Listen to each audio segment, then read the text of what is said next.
Hi అండి. Welcome to TGPSC exams. మనం previous వీడియోలో అసఫ్ జాహీలు అనే టాపిక్‌లో 150 బిట్ దాకా మనం డిస్కస్ చేశామండి. ఇప్పుడు మనం 151 బిట్ నుంచి మిగతా ఇన్ఫర్మేషన్ మనం డిస్కస్ చేసుకుందాము.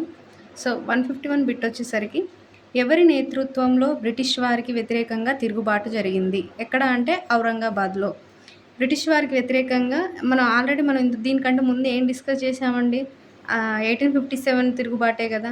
సో, ఆ 1857 తిరుగుబాటు మనకు ఔరంగాబాద్‌లో ఎవరి నేతృత్వంలో జరిగింది అనంటే మీర్ ఫిదా అలీ, అమీర్ ఖాన్. ఫిదా అలీ, అమీర్ ఖాన్ అనే ఇద్దరు వ్యక్తులు బ్రిటిష్ వారికి వ్యతిరేకంగా అంటే ఔరంగాబాద్ అంటే ఏంటండి మన అది హైదరాబాద్ రాష్ట్రమే గదా! సో, హైదరాబాద్ సంస్థానంలో ఉన్న ప్లేసే గదా! సో, ఔరంగాబాద్‌లో ఎవరు చేశారంటే మీర్ ఫిదా అలీ, అమీర్ ఖాన్ అనే ఇద్దరు తిరుగుబాటు చేశారండి బ్రిటిష్ వారికి వ్యతిరేకంగా. నెక్స్ట్ 152 బిట్ వచ్చేసరికి మీర్ ఫిదా అలీని ఎవరు ఉరి తీయించారు? ఎవరు ఉరి తీయించారు అనంటే కెప్టెన్ అబ్బాట్ ఏం చేశాడంటే ఈ మీర్ ఫిదా అలీని ఉరి తీయించాడండి. నెక్స్ట్ అమీర్ ఖాన్ ఏం చేశాడంటే అమీర్ ఖాన్‌ని తర్వాత అరెస్ట్ చేయించాడండి. ఎందుకు అనంటే వీళ్ళు బ్రిటిష్ వారికి వ్యతిరేకంగా తిరుగుబాటు చేశారు కాబట్టి ఈ 1857 తిరుగుబాటులో మీర్ ఫిదా అలీని చంపేసి అమీర్ ఖాన్‌ని అరెస్ట్ చేశారండి. నెక్స్ట్ 153 బిట్ వచ్చేసరికి బుల్దానాలో ఎవరి నాయకత్వంలో తిరుగుబాటు జరిగింది? సో, వీళ్ళేంటి మీర్ ఫిదా అలీ, అమీర్ ఖాన్ ఏమో ఔరంగాబాద్‌లో చేసిన తిరుగుబాటండి వీళ్ళిద్దరూ. నెక్స్ట్ బుల్దాన్‌లో జరిగిన తిరుగుబాటుకి ఎవరు నాయకత్వం వహించారు అనంటే జమేదార్ చిదాక్ ఖాన్ ఈ బుల్దాన్‌లో జరిగిన తిరుగుబాటుకు నాయకత్వం వహించాడండి చిదాక్ ఖాను. సో, ఈ చిదాక్ ఖాన్‌ని ఏం చేశారంటే 154 బిట్‌లో చిదాక్ ఖాను ప్లస్ అతని అనుచరులని ఎక్కడ బంధించారు అంటే కోఠి రెసిడెన్స్‌లో బంధించారండి. సో, ఎక్కడ బంధించారంటే కోఠి రెసిడెన్స్‌లో బంధించారండి. బంధించడానికి ముందు ఈయన మీద ఎంత రివార్డ్ ప్రకటించారంటే రూ. 3000 రివార్డ్‌ని ప్రకటించారండి చిదాక్ ఖాన్ పైన. అంటే చిదాక్ ఖాన్ పట్టించిన వాళ్ళకి 3000 రివార్డ్ ఇస్తామని చెప్పి.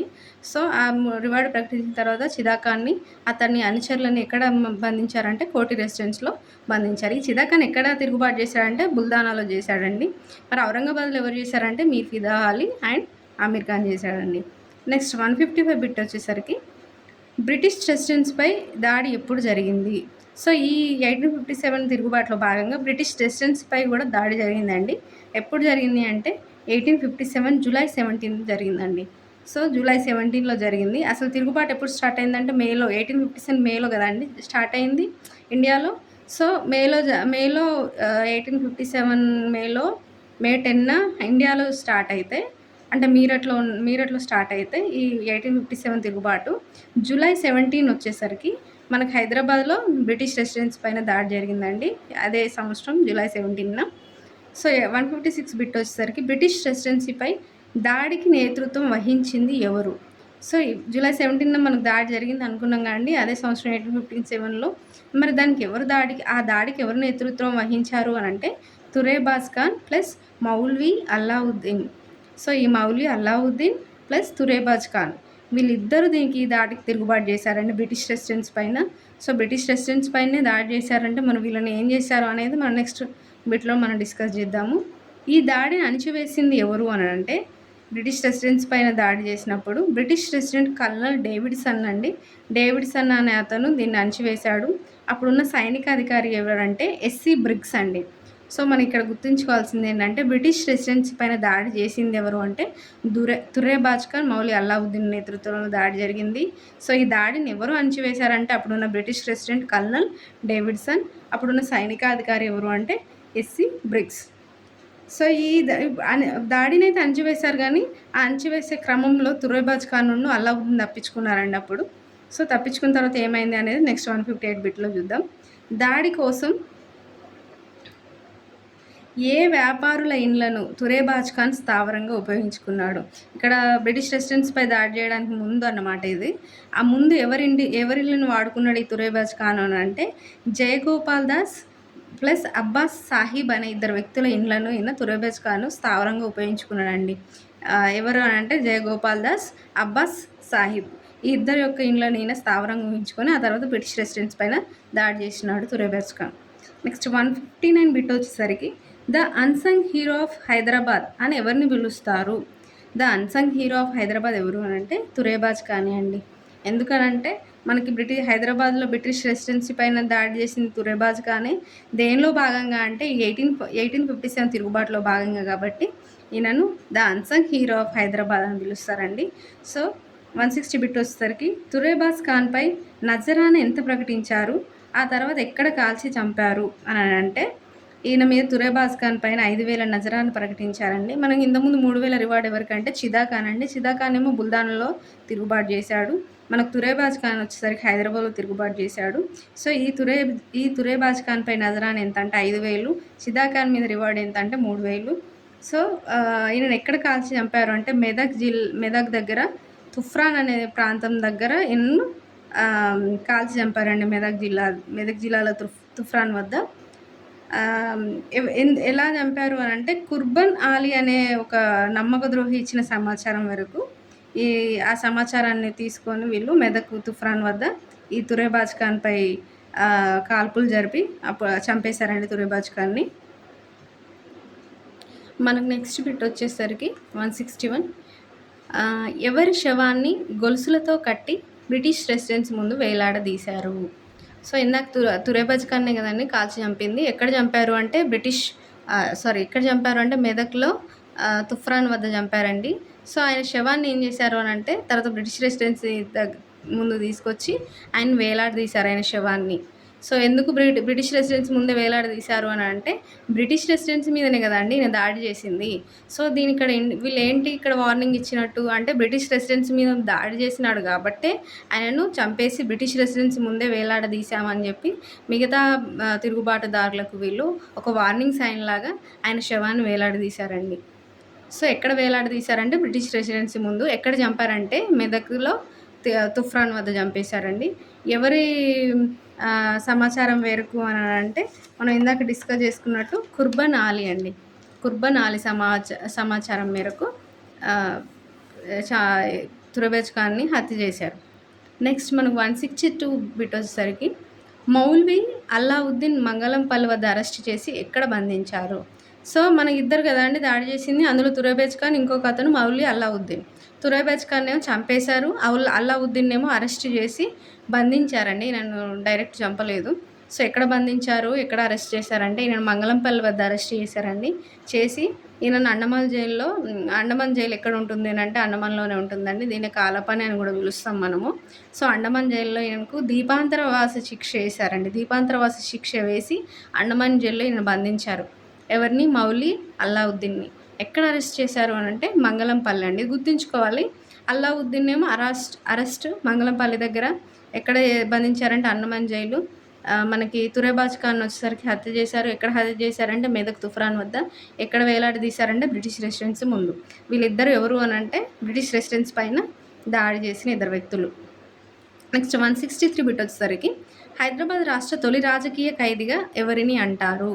సో, ఇక్కడ మనం ఇందాక ఏం చేసుకున్నామండి, వీళ్ళిద్దరిలో తురేబాజ్ ఖాన్‌ని ఏమో హత్య చేశారు, ఈయననేమో అరెస్ట్ చేశారని అన్నాం కాబట్టి రాజకీయ ఖైదీ కదండి ఆయన. తొలి రాజకీయ ఖైదీగా ఎవరిని అంటారంటే సో, ఈయననే అరెస్ట్ చేయబడ్డాడు కాబట్టి మౌల్వి అల్లావుద్దీన్ మనమేమో తొలి రాజకీయ ఖైదీగా అంటాం. తొలి రాజకీయ ఖైదీగా అంటే ఇండియాలో కాదండి, హైదరాబాద్ రాష్ట్ర తొలి రాజకీయ ఖైదీగా ఈయనను మనం పేర్కొంటాం మౌల్వి అల్లావుద్దీన్ని. నెక్స్ట్ 164 బిట్ వచ్చేసరికి బ్రిటిష్ వారికి సహకరించినందుకు గాను అఫ్జలుద్దౌలాని ఏ బిరుదుతో సత్కరించారు? సో, ఇప్పుడు ఈ తిరుగుబాటులో మనకి ఇప్పుడు నిజాం రాజ్యంలో జరుగుతున్న ఈ తిరుగుబాటుదారులు అందరిని అణచివేసి కొంతమందిని హత్య చేసి, కొంతమందిని అరెస్ట్ చేసి ఆ తిరుగుబాటుని అణచివేసినారు కాబట్టి నిజాంలు.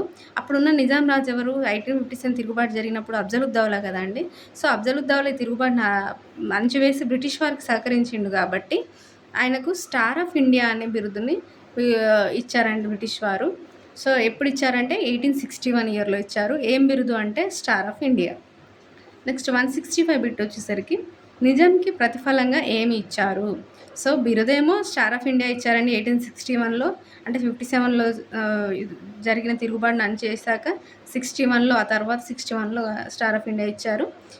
అంతేకాకుండా ఆయనకు ప్రతిఫలంగా ఇంకేమి ఇచ్చారు అంటే ఒక 50 లక్షల అప్పు రద్దు చేశారండి. అంటే నిజాం బ్రిటిష్ వాళ్ళ దగ్గర చేసిన అప్పులో 50 లక్షల వరకు అప్పు రద్దు చేసి, అంతేకాకుండా రాయచూర్, ఉస్మానాబాద్ అండ్ అంతర్వేది అనే 3 ప్రాంతాలను తిరిగి ఇచ్చారండి. సో, మనము బీరార్ ఒప్పందం మనం ఇంతకుముందు ప్రీవియస్ క్లాసెస్‌లో చదివినప్పుడు ఏంటంటే, బీరార్ ఒప్పందం కింద ఎన్ని ప్రాంతాలిచ్చారు? 3 ప్రాంతాలనిచ్చారు. ఎవరిచ్చారు? నిజాము మనకు బ్రిటిష్ వాళ్ళకిచ్చాడు. ఏం ప్రాంతాలంటే రాయచూర్, ఉస్మానాబాద్ అండ్ బీరార్. ఈ 3 ప్రాంతాలు ఇచ్చాడండి. కానీ ఇప్పుడు వీళ్ళు ఇచ్చిన ప్రాంతాలను మళ్ళీ తిరిగి ఎప్పుడిచ్చారంటే అఫ్జలుద్దా టైంలో. అఫ్జలుద్దాలో మనకి 1857 తిరుగుబాటులో బ్రిటిష్ వాళ్ళకి సహకరించినందుకు గాను ఆ 3 ప్రాంతాల్లో రాయచూర్, ఉస్మానాబాద్‌ని ఇచ్చారండి. కానీ బీరార్‌ని తిరిగి ఇవ్వలేదు. ఇది ఇక్కడ మనం గుర్తుంచుకోవాల్సిన విషయము. రాయచూర్, ఉస్మానాబాద్‌తో పాటు అంతర్వేది ఇచ్చారు గానీ బీరార్‌ని తిరిగి ఇవ్వలేదు. ఎందుకంటే బీరార్ అనేది హై ఇన్‌కమ్ జనరేట్ చేసే ఒక జిల్లా అండి. సో, బీరార్‌ని ఇవ్వకుండా రాయచూర్, ఉస్మానాబాద్‌ని దాంతో పాటు ఇంకా అంతర్వేది అనే ప్రాంతాన్ని తిరిగిచ్చారు. అంతేకాకుండా 50 లక్షల అప్పు రద్దు చేశారు. కానీ బీరార్‌ని తిరిగి ఇవ్వలేదు నిజాంకి అనేది ఇక్కడ మనం గుర్తుంచుకోవాలి. అంతేకాకుండా ఇంకేం చేశారంటే నిజాం పేరుతో నాణంల ముద్రణ సౌకర్యం కలిగించారు. అంటే అప్పటిదాకా ఏంటి నాణాల ముద్రణ ఎవరి పేరుతో ఉంది అని అంటే మొఘల్ చక్రవర్తుల పేరుతో ఉందండి. కానీ ఇప్పుడు ఏం చేశారంటే నిజాం పేరుతోనే మీరు నాణాలు ముద్రించుకోండి అని పర్మిషన్ ఇచ్చారండి నిజాంకి. సో, అప్పటి నుంచి మనకి అంటే ఈ 1857 తిరుగుబాటు తర్వాత మనకు నిజాం పేరుతో నాణెంల ముద్రణ జరిగింది అనేది మనం ఇక్కడ గుర్తుంచుకోవాల్సిన విషయము. ఇప్పుడు ఆ నాణెంలోనే మనం హాలి సిక్కాలన్నామండి. ఆ నాణాలకు 2 వైపులు ఉంటే ఒకవైపేమో నిజాం ఉల్ ముల్క్ అసఫ్జా బహదూర్ అనే పేరుందండి. ఏం పేరు అంటే నిజాం ఉల్ ముల్క్ అసఫ్జా బహదూర్ అనే పేరు. ఇంకొక వైపు ఏం రాసుంది అని అంటే జులూస్ మైమనస్ జర్ ఫర్ఖుంద బునియాద్ హైదరాబాద్. ఒకవైపేమో నిజాం ఉల్ ముల్క్ అసఫ్జా బహదూర్ అని, ఇంకోవైపేమో జులూస్ మైమనద్ జర్బ్ ఫర్ఖుంద బునియాద్ హైదరాబాద్ అని రాసుందండి. సో, మనకేంటి ఇప్పుడు ప్రతిఫలంగా ఏమిచ్చారంటే ఆయనకు బిరుదు స్టార్ ఆఫ్ ఇండియా అనే బిరుదు ఇచ్చారు. అంతేకాకుండా 50 లక్షల అప్పు రద్దు చేసి 3 ప్రాంతాలను తిరిగిచ్చారు. ఈ 3 ప్రాంతాలనేటివి అంతకుముందు వీళ్ళు నిజాంల దగ్గర నుంచి ఆంగ్లేయులు తీసుకున్న ప్రాంతాలే. కానీ బీరార్‌ని ఇవ్వలేదు. బీరార్‌ని తప్పించి మిగతా ప్రాంతాలు ఇచ్చారు. అంతేకాకుండా వీళ్ళకు నిజాం పేరుతోనే నాణెంల ముద్రణ చేసుకునే సౌకర్యాన్ని కల్పించారు. కల్పించడం వల్ల హాలి సిక్కా అనే నాణెం మీద వీళ్ళు ఒకవైపు నిజాం ఉల్ ముల్క్ అసఫ్జా బహదూర్ అని, మరోవైపు జులూస్ మైమనద్ జర్బ్ ఫర్ఖుంద బునియాద్ హైదరాబాద్ అనే టైటిల్‌ని వీళ్ళు ముద్రించారండి హాలి సిక్కాల పైన. నెక్స్ట్ 166 బిట్ వచ్చేసరికి మీర్ తురబాలికానికి ఇచ్చిన బిరుదు ఏంటి? ఇప్పుడు ఇక్కడ మీర్ తురబాలికాన్ ఎక్కడి నుంచి వచ్చాడు? మనం ఇందాక చదువుకున్న ఏంటండి వీళ్ళ మీర్ తురబ్ అలీఖాన్ అనే అలీఖాన్ దివాన్ అండి ఈయనకు అఫ్జలుద్దౌలాకి. సో, ఈయనకంటే ముందు సిరాజ్ ఉల్ ముల్క్ వీళ్ళ మేనమామ ఉన్నాడు కదండీ, ఆయన దివాన్ కదా. మనకు ఏంటి దీని ముందు ప్రీవియస్ వీడియోలో ఏం డిస్కస్ చేసాం మనం అంటే బీరార్ ఒప్పందంలో భాగంగా ఆయన అవమానానికి గురయ్యి చనిపోయాడు. అవమాన భారంతో చనిపోవడం వల్ల ఆయన మేనల్లుడు ఎవరు మీర్ తురబ్ అలీఖాన్. మీర్ తురబ్ అలీఖాన్ ఆయన ప్లేస్‌లో దివాన్‌గా ఎన్నికైండు అని చెప్పి మనం ఇంతకుముందు వీడియోలో మనం డిస్కస్ చేసాము. సో, ఆయననే ఇప్పుడున్న దివాను. ఆయనకేం బిరుదు ఇచ్చారు అంటే సాలార్ జంగ్ అని ఇచ్చారండి. సో, రాజుకేమో స్టార్ ఆఫ్ ఇండియా అంటే అఫ్జలుద్దార్‌కి స్టార్ ఆఫ్ ఇండియా అని ఇచ్చారు. మీర్ తురబ్ అలీ ఖాన్‌కేమో సాలార్ జంగ్ అని బిరుదు ఇచ్చారండి. మనం ఈ సాలార్ జంగ్ అనే పేరు బాగా మనకు వినిపిస్తది. ఈయన చేసిన పనులు సంస్కరణలన్నిటివి బాగా ఇంపార్టెంట్. కాబట్టి ఈయన అసలు పేరు మీర్ తురబ్ అలీ ఖాన్. ఆయనకిచ్చిన బిరుదు సాలార్ జంగ్. ఎవరిచ్చారంటే మనకు ఆంగ్లేయులు ఇచ్చారన్న విషయాన్ని గుర్తుంచుకోవాలి. ఎందుకు ఇచ్చారు అంటే ఈయన 1857 తిరుగుబాటులో అఫ్జలుద్దౌలా తరపున అంటే నిజాం తరపున ఈయన ఆంగ్లేయులకు సహకరించాడు కదండి. అప్పుడున్న దివాన్ కాబట్టి ఆయనకు సాలార్ జంగ్ అని బిరుదు ఇచ్చారని గుర్తుంచుకోవాలి. సో, 167 బిట్ వచ్చేసరికి రామ్జీగోండ్ తిరుగుబాటు. రాంజీగోండ్ మనం ఆల్రెడీ అఫ్జలుద్దా టైంలో ఇంపార్టెంట్ తిరుగుబాట్లు ఏంటంటే 1857 తిరుగుబాటు అండ్ రాంజీగోండ్ తిరుగుబాటు అని మనం చదువుకున్నాం కదండి. సో, ఈ రాంజీగోండ్ తిరుగుబాటు ఎప్పుడు జరిగిందంటే 1860లో జరిగిందండి. ఎక్కడ జరిగింది అంటే ఆదిలాబాద్ జిల్లా నిర్మల్ ప్రాంతంలో జరిగిందండి. 1857 తిరుగుబాటు తర్వాత 1860లో అంటే ఆఫ్టర్ 3 ఇయర్స్ ఈ తిరుగుబాటు జరిగిందండి. ఎక్కడంటే ఆదిలాబాద్ జిల్లా నిర్మల్ ప్రాంతంలో జరిగింది. సో, ఈ రాంజీగోండ్ తిరుగుబాటును కూడా అణిచివేసి ఆ తిరుగుబాటుదారులను ఏంటంటే నిర్మల్లో ఉన్న ఒక మర్రి చెట్టుకి అంటే ఒక 1000 మందిని ఉరిదీసి చంపారండి. సో, ఆ మర్రి చెట్టుకు 1000 మందిని ఉరిదీసి చంపడం మూలంగా ఆ చెట్టుకు ఏం పేరంటే 1000 ఉరిల మర్రి అనే పేరు వచ్చిందండి. అంటే 1000 మందిని ఉరేసారి మర్రి చెట్టుకి అన్న పేరు వచ్చింది. అది ఎక్కడుంది 1000 ఉరిల మర్రి అంటే నిర్మల్లో ఉందండి. నెక్స్ట్ 168 బిట్ వచ్చేసరికి బేగం బజార్ కుట్ర కేసు. ఈ బేగం బజార్ కుట్ర కేసు అంటే బేగం బజార్లో జరిగిన ఈ కుట్ర కేసు ఎవరి మీద పెట్టారంటే పేష్వా రావు సాహెబ్ అనే అతని మీద ఈ బేగం బజార్ కుట్ర కేసు జరిగిందండి. ఎప్పుడు ఏ ఇయర్ అంటే 1862లో జరిగింది. అసలు ఎందుకు ఈయన ఈ బేగం బజార్ కుట్ర కేసులో ఇరుక్కున్నాడు అని అంటే, ఈ రావ్ సాహెబ్ అనే అతను బ్రిటిష్ వారికి వ్యతిరేకంగా ఈ బేగం బజార్ కుట్ర కేసు కుట్ర పన్నాడండి. తర్వాత ఈ రావ్ సాహెబ్‌ని ఉరిదీశారు. ఈ బేగం బజార్ కుట్ర కేసు సందర్భంగా. నెక్స్ట్ 169 బిట్ వచ్చేసరికి రాజా వెంకటప్ప నాయక్ తిరుగుబాటు. ఈ వెంకటప్ప నాయక్ తిరుగుబాటు ఎక్కడ జరిగింది అంటే షోరాపూర్, గుల్బర్గా నుంచి జరిగిందండి. ఎవరికి వ్యతిరేకంగా అంటే బ్రిటిష్ వారికి వ్యతిరేకంగా జరిగిందండి ఈ వెంకటప్ప నాయక్‌ది తిరుగుబాటు. ఎవరెవరితో పోరాడాడంటే రోహిల్లా అరబ్బు సైనికులతో ఈయన పోరాటం చేశాడు. తర్వాత సైనిక తుపాకీతో కాల్చుకొని చనిపోయాడండి ఈ వెంకటప్ప నాయక్. సో ఇక్కడ మనకి ఏంటంటే 1857 తర్వాత మనకు నిజాం రాజ్యంలో ఎవరెవరు ఇంకా బ్రిటిష్ వారికి వ్యతిరేకంగా పోరాడారు అంటే రావు సాహెబ్, వెంకటప్ప నాయక్. రావు సాహెబ్ ఏమో బేగం బజార్ కుట్ర కేసు పన్నాడు. వెంకటప్ప నాయక్ ఏమో తిరుగుబాటు చేసి షోరాపూర్, గుల్బర్గా నుంచి. తర్వాత వాళ్ళతో పోరాడుతూ సైనిక తుపాకుతో కలుసుకొని చనిపోయాడండి ఈయన వెంకటప్ప నాయక్. ఎక్కడి నుంచి చేశాడు అనేది ఇంపార్టెంట్, షోరాపూర్, గుల్బర్గా. నెక్స్ట్ 170 బిట్ వచ్చేసరికి హాలిసిక్కా పేరుతో ప్రత్యేక నాణాలు ఎప్పుడు ముద్రించారు? మనం ఆల్రెడీ ఇందాక మనం ఏంటి ఇక్కడ నాణాల ముద్రణ నిజాం పేరుతో జరుపుకోవచ్చు అనే సౌకర్యాన్ని కల్పించారు అని ఆంగ్లేయులు ఆ పర్మిషన్ ఇచ్చారు అని మనం చదువుకున్నామండి. సో ఆ హాలిసిక్కా నిజాం పేరుతో ముద్రించుకోవాలన్న సౌకర్యం 1857లో ఇస్తే దాని ముద్రను ఎప్పుడు ముద్రించారు అని అంటే 58లో ముద్రించారండి. అంటే 1 ఇయర్ తర్వాత ఆఫ్టర్ 1 ఇయర్ హాల్సిక్కా పేరుతో ప్రత్యేక నాణాలు ఎప్పుడు ముద్రించారు అంటే 1858 అండి. నెక్స్ట్ 171 బిట్ వచ్చేసరికి మూసీ నదిపై అఫ్జల్గంజ్ వంతెన ఎప్పుడు నిర్మించబడింది? సో మనం ఇంతకుముందు ప్రీవియస్ వీడియోలో ఏంటంటే చాదర్ఘాట్ వంతెన గురించి చదువుకున్నాం. ఫస్ట్ చాదర్ఘాట్ వంతెన నిర్మించారు. నెక్స్ట్ అఫ్జల్గంజ్ వంతెన అండి. ఇది ఎక్కడ అంటే నయాపూల్ పక్కన ఉంటుంది ఈ అఫ్జల్గంజ్ వంతెన. ఇది ఏ ఇయర్లో నిర్మించారు అంటే 1859లో నిర్మించారు. నెక్స్ట్ 172 బిట్ వచ్చేసరికి మెహబూబియా పాఠశాల. ఈ మెహబూబియా పాఠశాల ఎప్పుడు నిర్మించారు? ఎవరు స్థాపకుడు అని అంటే 1862లో నిర్మించారండి. స్థాపకుడు వచ్చేసరికి మనకు ఆల్ బిల్గ్రామీ. ఈ మెహబూబియా పాఠశాల ఫస్ట్ పాఠశాల ఏమని చదువుకున్నాం మనం హైదరాబాద్లోనే ఫస్ట్ పాఠశాల సెయింట్ జార్జ్ పాఠశాల అనుకున్నాం. తర్వాత వచ్చిన పాఠశాల మెహబూబియా పాఠశాల అండి. ఈ మెహబూబియా పాఠశాల 1862లో నిర్మించారు. ఎవరు అని అంటే స్థాపకుడు ఆల్ బిల్గ్రామీ. నెక్స్ట్ 173 బిట్ వచ్చేసరికి పోస్ట్ ఆఫీస్ ఏర్పాటు అండి. పోస్ట్ ఆఫీస్ ఏర్పాటు అఫ్జలుద్దౌలా నిజాం టైంలోనే జరిగింది. ఏ ఇయర్ అంటే 1862 అండి ఇది కూడా.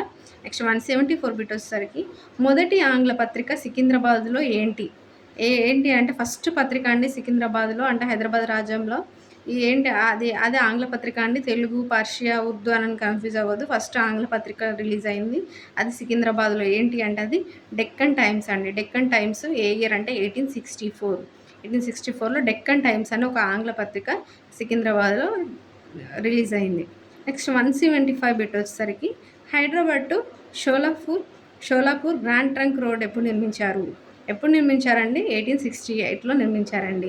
అంటే హైదరాబాద్ టు షోలాపూర్ అనే గ్రాండ్ ట్రంక్ రోడ్డు 1868లో నిర్మించారు. అంటే ఇవన్నీ డెవలప్మెంట్స్ ఏవేవైతే ఈ అఫ్జలుద్దౌలా టైంలో జరిగినాయో అవన్నీ ఇప్పుడు మనం డిస్కస్ చేసుకున్నామండి. ఏంటి ప్రత్యేక హాల్సిక్కా పేరుతో ప్రత్యేక నాణాలు కానీ, అఫ్జల్గంజ్ వంతెన కానీ, మెహబూబియా పాఠశాల కానీ, పోస్ట్ ఆఫీస్ ఏర్పాటు కానీ, లేకపోతే డెక్కన్ టైమ్స్ అనే ఒక ఆంగ్ల పత్రిక ఏర్పాటు కానీ, హైదరాబాద్ టు షోలాపూర్ అనే ఒక గ్రాండ్ ట్రంక్ రోడ్డు ఏర్పాటు కానీ, ఇవన్నీ అఫ్జలుద్దౌలా కాలంలో జరిగిన డెవలప్మెంట్స్ అండి. మనం ఇక్కడితో 175 బిట్స్ కవర్ చేసుకున్నాం. మిగతా బిట్స్ని అప్కమింగ్ వీడియోలో మనం కవర్ చేద్దామండి. ఇక్కడితో ఈ వీడియోని ముగిద్దాం. Thank you.